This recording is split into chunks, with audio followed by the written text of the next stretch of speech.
তো তখন আমার বাসুরকে বললাম যে এই যে আমার পেটে বাচ্চা এসে গেছে, এই বাচ্চা ফেলে দিব, ফেলে দিব, আপনি আমাকে টাকা দেন, না হলে আমি সবাইকে বলে দিব আপনাকে, আপনি আমাকে জোর জবরদস্তি করে খারাপ উদ্দেশ্য নিয়ে আমার কাছে আসছেন।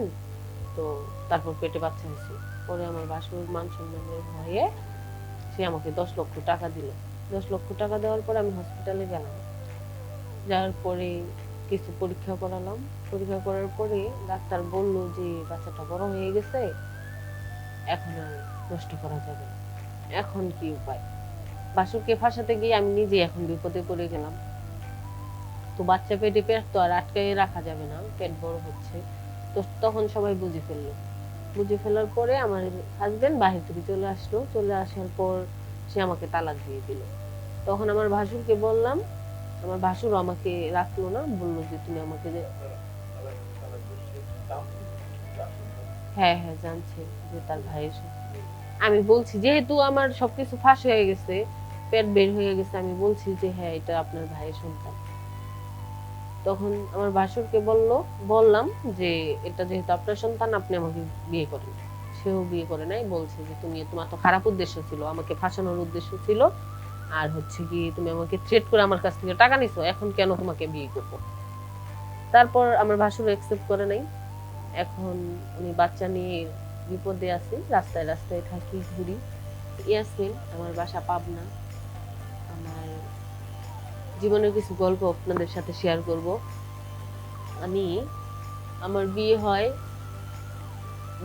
আমি খুব গরিব ঘরের একটা মেয়ে, প্রথম থেকেই বলি আমি খুব গরিব ঘরের একটা মেয়ে। আমার বাবা মা আমাকে বেশি দূর পড়াশোনা করাতে পারে নাই, বিয়ে দিয়ে দেয়। আমার বিয়ে হয় পাবনাতেই, একটা অন্য মানে আমাদের পাশের গ্রামে। তো এখানে বিয়ের পর আমার হাজবেন্ড বাহিরে থাকে, বাহিরে থাকে। তো আমি একদিন মনে মনে চিন্তা করলাম যে আমার ভাসুরকে ফাঁসাবো, বাসুরকে ফাঁসিয়ে ওনার কাছ থেকে কিছু, ওনার ক্ষতি করবো আর কি। পরে আমি আমার ভাসুরকে বললাম যে আমার কিছু জিনিস দরকার, এগুলো কে দিবি, আপনার ভাই তো বাহিরে থাকে। তো বাসুর বললো আমি এনে দিব, সমস্যা নেই।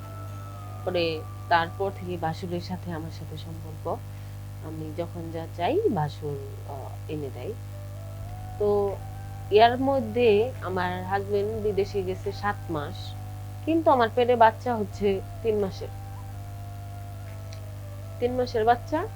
তো তখন আমার বাসুরকে বললাম যে এই যে আমার পেটে বাচ্চা এসে গেছে, এই বাচ্চা ফেলে দিব, ফেলে দিব, আপনি আমাকে টাকা দেন, না হলে আমি সবাইকে বলে দিব আপনাকে, আপনি আমাকে জোর জবরদস্তি করে খারাপ উদ্দেশ্য নিয়ে আমার কাছে আসছেন। তো তারপর পেটে বাচ্চা হয়েছে। পরে আমার বাসুর মান সম্মানের ভয়ে সে আমাকে 10 লক্ষ টাকা দিল। 10 লক্ষ টাকা দেওয়ার পর আমি হসপিটালে গেলাম। যাওয়ার পরে কিছু পরীক্ষা করালাম। পরীক্ষা করার পরে ডাক্তার বলল যে বাচ্চাটা বড় হয়ে গেছে, এখন আর নষ্ট করা যাবে না। এখন কি উপায়? বাসুরকে ফাঁসাতে গিয়ে আমি নিজে এখন বিপদে পড়ে গেলাম। তো বাচ্চা পেটে, পেট তো আর আটকায় রাখা যাবে না, পেট বড় হচ্ছে। তো তখন সবাই বুঝে ফেললো। বুঝে ফেলার পরে আমার হাজবেন্ড বাহির থেকে চলে আসলো। চলে আসার পর সে আমাকে তালাক দিয়ে দিল। তখন আমার ভাসুরকে বললাম, আমার ভাসুর আমাকে রাখলো না, বললো যে তুমি আমাকে হ্যাঁ হ্যাঁ জানছে যে তার ভাইয়ের সাথে। আমি বলছি যেহেতু আমার সবকিছু ফাঁস হয়ে গেছে, পেট বের হয়ে গেছে, আমি বলছি যে হ্যাঁ এটা আপনার ভাইয়ের সন্তান। তখন আমার ভাসুরকে বললাম যে এটা যেহেতু আপনার সন্তান, আপনি আমাকে বিয়ে করেন। সেও বিয়ে করে নাই, বলছে যে তুমি, তোমার তো খারাপ উদ্দেশ্য ছিল, আমাকে ফাঁসানোর উদ্দেশ্য ছিল, আর হচ্ছে কি তুমি আমাকে থ্রেট করে আমার কাছ থেকে টাকা নিছো, এখন কেন তোমাকে বিয়ে করবো। তারপর আমার ভাসুর একসেপ্ট করে নাই। এখন আমি বাচ্চা নিয়ে বিপদে আছি, রাস্তায় রাস্তায় থাকি, ঘুরি, গার্মেন্টসে কাজ করে খাই আর কি।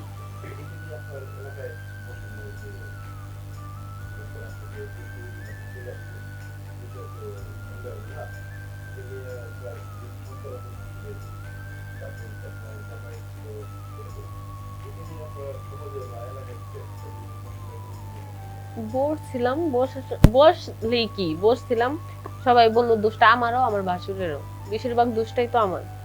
তো মাতাব্বররা তো একদিকে কথা বলতে পারবে না, তাদের যেটা নেয় ওইটাই করতে হবে। তারপরেও 10 লাখ টাকা দিচ্ছে যেহেতু আমার ভাসুরে, তে আর কি করবে, আর কোনো বিচার সালিশ হয় নাই। আমার বাচ্চা নিয়ে এখন আমার মা বাবাও রাখে নাই, যে কলঙ্কিত মেয়ে আমরা রাখবো না। হ্যাঁ, আমার বাবার বাসায় গিয়েই বিচার সালিশ ডাকছিলাম আর কি। তারপর এখন আমি গাজীপুরে থাকি, গাজীপুরে গার্মেন্টসে কাজ করে খাই। আমার বাচ্চা বাসায় থাকে একটা মানে আন্টির কাছে। হ্যাঁ, এখন যদি কেউ সবকিছু জেনে আমাকে বিয়ে করতে চায় তাহলে আমি বিয়ে করব, আমার বাচ্চা মেনে নিয়ে যদি বিয়ে করতে চায়। না, এখন আমার কাছে কোনো টাকা পয়সা নাই। ওটা তো আমার বাচ্চা মানুষ করতে চলে গেছে, আর কিছু টাকা আছে, ওটা তো আমার বাচ্চার ভবিষ্যতে লাগবে। 3 বছর।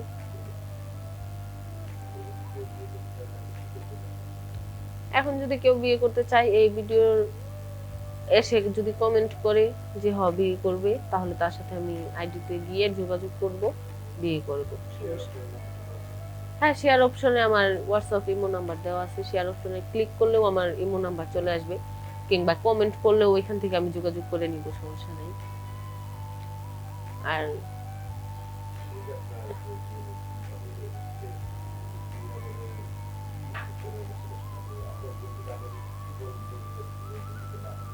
হ্যাঁ, এই আমার এই জীবনের গল্প থেকে আমি এটাই দর্শকদের বলতে চাচ্ছি যে লুবে পাপ, পাপে মৃত্যু। আমি লুপ করছিলাম যে ভাসুরের টাকা পয়সা সব নিয়ে সন্তান ফেলে দিব, ফেলে দিয়ে স্বামীর সাথে সংসার করব। তো বেশি লুপ করতে যায় দেখেন আমার স্বামী সংসার কিচ্ছু নাই, আমি এখন দেউলিয়া হয়ে ঘুরছি পথে পথে। তো অতি লোভ করতে নাই। সবাই ভালো থাকবেন। আল্লাহ হাফেজ।